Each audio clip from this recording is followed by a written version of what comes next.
तो guys welcome to my channel. Raghav की बातों को सुनकर इशिता उसे देखते हुए कहती है, शायद यह दिमागी हालत से ठीक नज़र नहीं आ रही है और इसे चोट भी लगी है। मैं इसे हॉस्पिटल चलने को कह रही हूँ तो यह मना कर रही है। मुझे लगता है इनके साथ हॉस्पिटल में कुछ गलत होता है, तभी यह हॉस्पिटल जाने से इतना डर रहे हैं। इशिता की बातों को सुनकर राघव ने पहले तो उस आदमी को बड़े ध्यान से देखा। न जाने क्यों उसे ऐसा लग रहा था जैसे इस चेहरे को उसने पहले भी कभी देखा है। लेकिन फिर ज़्यादा न सोचकर वो इशिता को देखकर कहता है, अगर ऐसी बात है तो ठीक है, मैं तुम्हारी मदद करता हूँ। यह कहकर राघव उस आदमी के पास आकर बड़े ही प्यार से मुस्कुराते हुए कहता है, देखो तुम्हें चोट लगी है और ऐसे में अगर तुम दवाई नहीं लगाओगे तो हो सकता है आगे चलकर तुम्हें तुम्हारे पैरों को काटना पड़े, और अगर तुम्हारे पैर कट जाएंगे तब तुम्हें डॉक्टर हॉस्पिटल में पकड़ कर रख लेंगे, फिर तुम भाग भी नहीं पाओगे। इसलिए तुम मेरे साथ चलो, मैं तुम्हें एक ऐसे हॉस्पिटल लेकर चलूँगा जहाँ पर कोई भी तुम्हें नुकसान नहीं पहुँचाएगा, और हम वादा करते हैं जब तक तुम ठीक नहीं हो जाओगे तब तक तुम हमारे साथ रहोगे।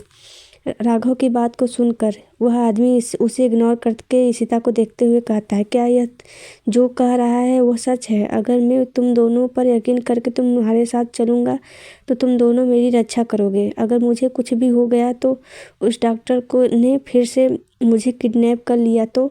उसकी बातों को सुनकर इशिता मुस्कुराते हुए कहती, ऐसा कुछ भी नहीं होगा। इन्होंने कहा है ना, तो यकीन कीजिए हम आपके साथ रहेंगे। यह कहकर इशिता राघव से कहती है, तुम टैक्सी लेकर आओ, मैं इन्हें संभाल रही हूँ। इशिता की बातों को सुनकर राघव हाँ में सर हिलाकर वहाँ से चला जाता है।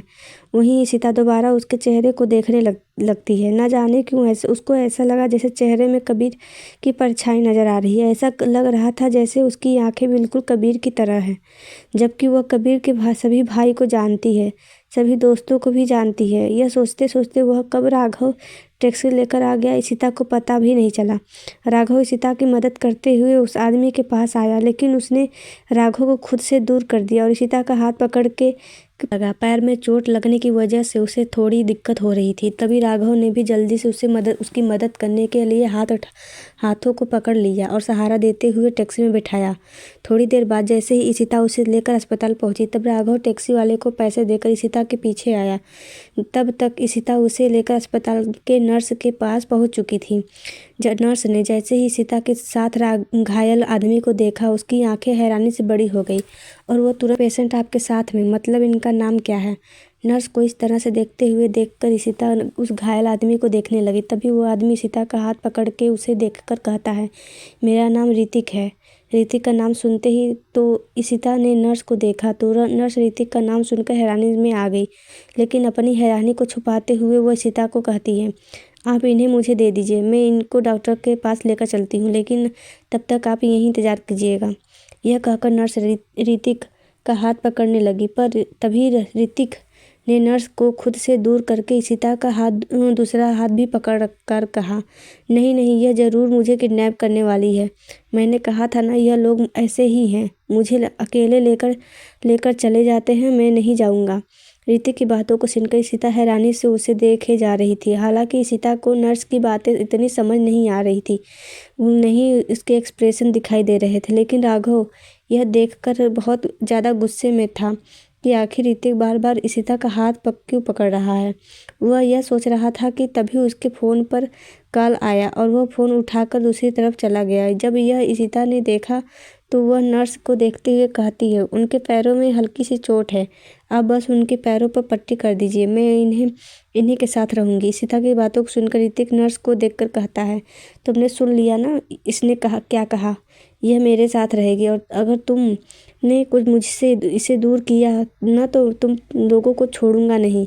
ऋतिक की बातों को सुनकर नर्स इशिता को देखकर हामी में सर हिलाकर चली गई। नर्स के जाते ही इशिता ऋतिक को देखते हुए कहती है, देखो ऋतिक, यह हॉस्पिटल है, यहाँ पर डॉक्टर पेशेंट को अकेले लेकर जाते हैं और इलाज करते हैं। मैं मानती हूँ कि तुम्हें चोट लगी है, लेकिन फिर भी तुम्हें नर्स से ऐसे बात नहीं करनी चाहिए। वैसे तुम्हारा परिवार कहाँ है? क्या तुम अपनी फैमिली के बारे में जानते हो? अगर तुम्हें पता है तो तुम मुझे उसका नंबर दे दो, मैं उन्हें कॉल करके इन्फॉर्म कर देती हूँ। इशिता ने इतना ही कहा था कि तभी अचानक से डॉक्टर भागते हुए आए। डॉक्टर के चेहरे पर डर देखकर इशिता हैरानी में थी। वहीं ऋतिक डॉक्टर को देखते ही ईशिता के पीछे जाकर छुप गया। ऋतिक को के देख कर साफ लग रहा था कि वह डॉक्टर से कितना डर जाता है। डॉक्टर घबराते हुए ऋतिक को देखते हुए कहते हैं, क्या आपको ही चोट लगी है? इसलिए चलिए मैं आपको साथ लेकर चलता हूँ, मैं आपका इलाज कर दूँगा।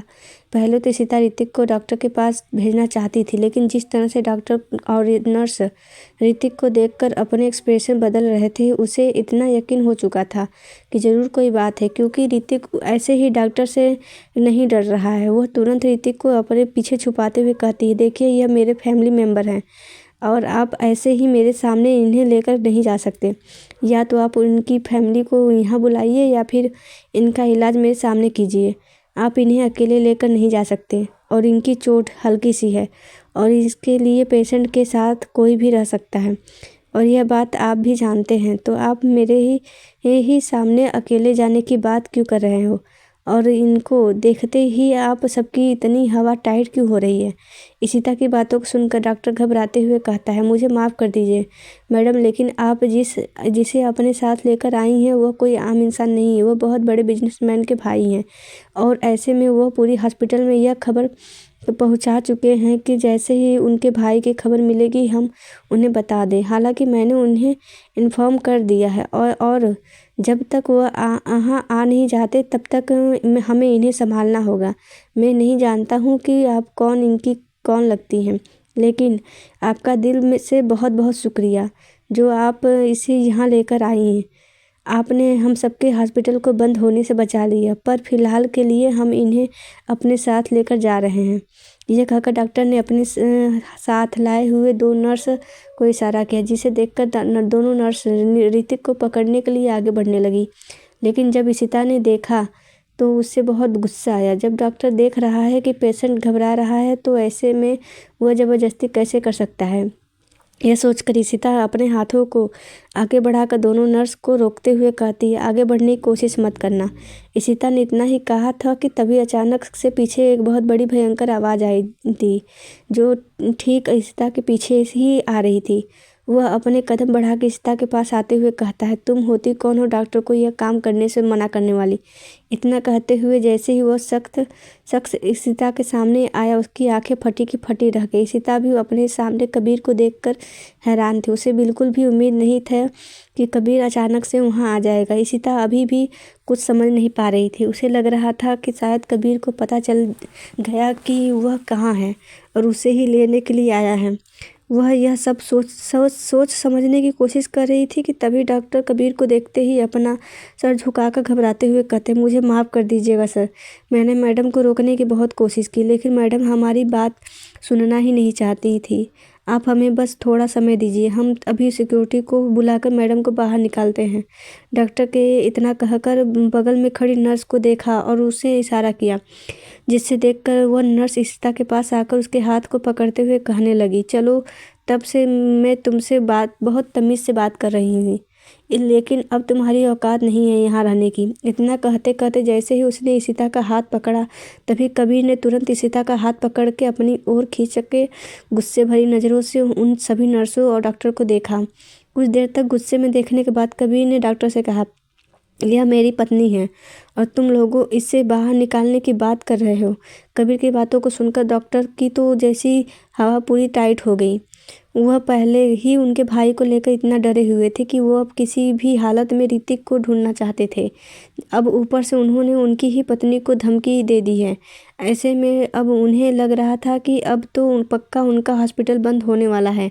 वहीं सीता अभी भी इस सोच में थी कि आखिर हो क्या रहा है, डॉक्टर कबीर से माफ़ी क्यों मांग रहा है। यह सब सोचते हुए ईशिता कबीर से दूर हुई और उसे देखने लगी, लेकिन इससे पहले कि वह कुछ कहती तभी ऋतिक ईशिता का दूसरा हाथ पकड़ के उसे अपनी तरफ करते हुए कहता है, नहीं यह मेरी है, दूर हटो तुम बिल्कुल भी अच्छे नहीं हो, तुम फिर से यहाँ आ गए। मैंने कहा था ना कि मैं तुमसे बिल्कुल भी बात नहीं करूँगा, तुम बहुत बुरे हो, तुम यहाँ कैसे आ सकते हो। मैं तुमसे बचने के लिए भागा था और तुम मुझे पकड़ने के लिए फिर आ गए। मैंने पहले भी कहा था कि मैं हॉस्पिटल में नहीं रहूँगा, वह लोग मुझे बहुत टॉर्चर करते हैं।